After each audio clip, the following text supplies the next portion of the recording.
টসটসা ডিমওয়ালা ইলিশ মাছ fry, সেই সাথে গরম ভাত আর হচ্ছে নাগামরিচ। হ্যালো এভরিওয়ান, আসসালামু আলাইকুম। এই রাতের বেলা খুব করে ইচ্ছে করতেছে ইলিশ মাছ ফ্রাই দিয়ে গরম গরম ভাত খাবো।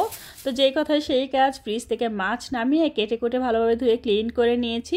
আর মাছটা দেখেন কি পরিমাণ টসটসা ডিমওয়ালা, তাই না? এদিক দিয়ে আমি পেঁয়াজ, কাঁচামরিচ, টমেটো কেটে নিয়েছি রেগুলার কাট করে। এখান থেকে মাত্র 2টা মাছের পিসেস আমি ফ্রাই করব। এর জন্য নুন, হলুদ, লাল মরিচ গুঁড়ো, ধনিয়া গুঁড়ো যা যা লাগে সব কিছু দিয়ে সুন্দর করে ম্যারিনেট করে নিচ্ছি। এটা ম্যারিনেট হতে থাকবে আর যে বাকি মাছের পিসেসগুলো আছে ওইগুলো পেঁয়াজ আর টমেটো দিয়ে ভুনা করব। তো এর জন্য আমি আগে থেকে এই মাছের পিসেস 2টা সুন্দর করে ম্যারিনেট করে রেখে দিচ্ছি। অন্যদিক দিয়ে একটা হাঁড়ির মধ্যে সরিষার তেল দিয়েছি, তারপর দিয়ে দিচ্ছি পেঁয়াজ কুচি। এবার এটা একটু খুব ভালোভাবে নেড়ে নিচ্ছি। রাতের বেলা হলেই মনে হয় যে আমি খাবো, সারাদিন মনে হয় যে ডায়েট করব, কিচ্ছু খাবো না, আর রাত হলে খিদে লাগে। এইসব ডায়েটের কোনো মানে হয়? যাই হোক, আমি এই যে মাছ ভুনা করার জন্য যা যা মশলা লাগে, যা কিছু লাগে সব কিছু দিয়ে সুন্দর করে কষিয়ে নিয়েছি। একটু পানিও দিয়ে দিয়েছি এই পর্যায়ে। আর খুব ভালোভাবে মশলাটা কষিয়ে নিতে হবে। কষানো হয়ে গেলে মাছের যে বাকি পিসেসগুলো ছিল সেগুলো দিয়ে দিয়েছি।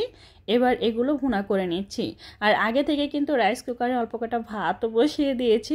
আমার কাছে মনে হয় গরম ভাতের সাথে সব কিছু টেস্ট বোঝা যায়, ঠান্ডা ভাতের সাথে কোনো টেস্টই বোঝা যায় না। তো সবসময় আমি চেষ্টা করি গরম ভাতের সাথে সব কিছু খেতে। যাই হোক, মাছটা সুন্দর করে ভুনা হয়ে গেলে উপর থেকে একটু ধনিয়া পাতা কুচি দিয়ে দিচ্ছি। ফাইনালি আমার মাছের ভুনার ডান। দেখতেই পাচ্ছেন কত সুন্দর হয়েছে না? তো অন্য দিক দিয়ে আমি যেটা করব, ওই যে ম্যারিনেট করে রেখেছিলাম আগে থেকে, তো ওই 2টা মাছের পিসেস এখন ফ্রাই করব। একটু বেশি করে সরিষার তেল দিছি। এই যে ইলিশ মাছের যে একটা তেল থাকে না, এই তেল দিয়ে আর সাথে শুকনো মরিচ কচলে 1 প্লেট ভাত কিন্তু পেট ভরে খাওয়া যায়। যাই হোক, এটা আমার পছন্দ। এবার আমি এই যে গরম গরম ভাত একটা প্লেটের মধ্যে সুন্দর করে সার্ভ করে নিচ্ছি।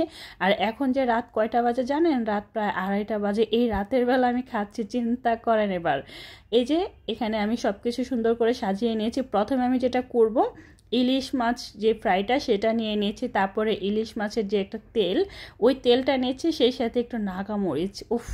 আজকে আর শুকনো মরিচ করলাম না, যেহেতু নাগামরিচ আছে। আর এই ছিল ইলিশ মাছের মাথা।